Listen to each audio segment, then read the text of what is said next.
Tonight, dozens of people in Chattanooga remain out of their homes, staying temporarily at a rec center after being displaced by yesterday's electrical fire at Jaycee Towers. NewsChannel 9's Drew Balea spoke with residents and emergency personnel about how they're handling the situation. It's been pretty bad. More than half of the residents of Jaycee Towers spent the night at the South Chattanooga Rec Center shelter. No one has even been injured. Nobody hurt, and most of all, nobody killed.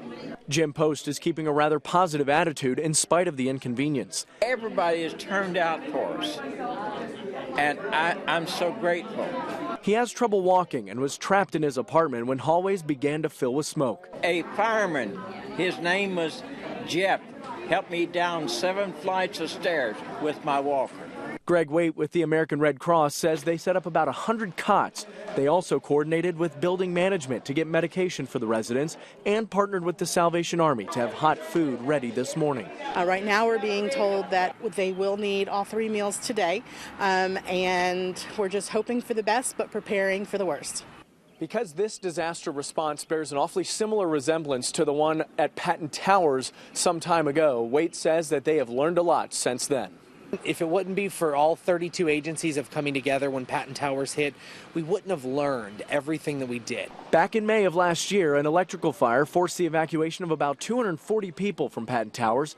They were sheltered at the Brainered Recreation Center for about 4 weeks. It worked out better this time. And as people came into the shelter, we used wristbands to label and identify what room they were coming from. Others displaced say there are still needs that must be met. Yeah, these people need clothing. They need toothbrushes. They need a brush to comb their hair. In Chattanooga, Drew Balea, News Channel 9. And this afternoon, the Chattanooga Fire Department said it was their understanding that EPB repair crews have finished their part of the repairs, but a private contractor is still installing new wiring and making other repairs. Now, this is not the first time this year we've told you about problems at Jaycee Towers.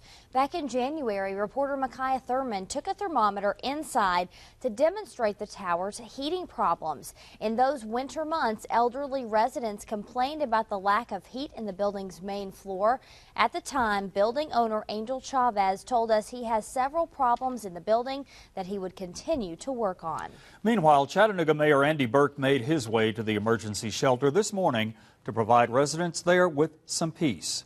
We watched as Mayor Burke greeted each resident.